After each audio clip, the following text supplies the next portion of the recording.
ভারতবর্ষ, কবি সোমেন্দ্র ভৌমিক।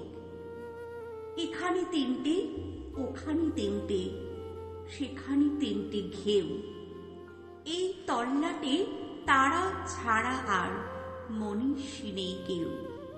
হারি রিরি রিরি চিৎকার শুনি সবাই পগার পার।